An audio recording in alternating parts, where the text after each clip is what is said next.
And we have a web question. It's come in from Deirdre Baker in New South Wales. Peter Singer, in your 2001 article, Heavy Petting, you state that mutually satisfying sexual activities between humans and animals can develop.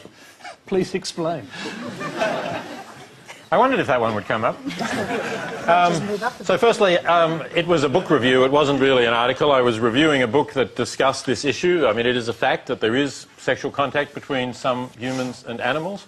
And I was raising the question why we have such a taboo on this. Now, obviously, sometimes it involves cruelty and the infliction of power and dominance on an animal, and clearly I oppose that. But there can be occasions, I don't know, you know, it's a family program, how much vivid description you want, but... Go ahead. Okay, so...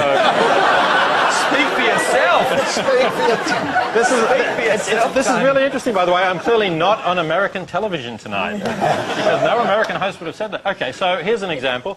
A woman has oral sex performed by her dog, okay? Brings new meaning to doggy style.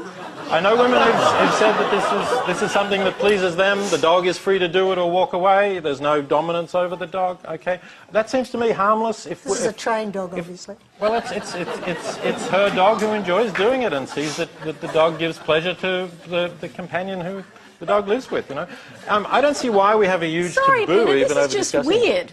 It's just weird. It's not common, but is it wrong? Is the question? Right? Jay, this is your territory. I'm not...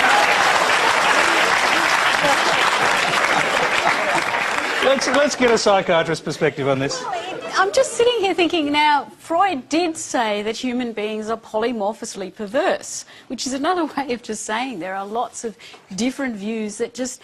Sometimes you have to draw the line and go, that's weird. But is it wrong? Would you want to cure a patient, or would you want to make a patient... So I suppose, I mean, I've actually... I'm not going to cure anyone who doesn't want to be cured. Right, exactly. That's the other side of it. So since I wrote this little piece, I've had people, sex therapists, come to me and say that they've had patients who were tortured with guilt because they got some sexual satisfaction from contact with their animals, and their lives were miserable. And they gave them my article, and that helped them because it helped them to see that other people were doing the same sort of thing.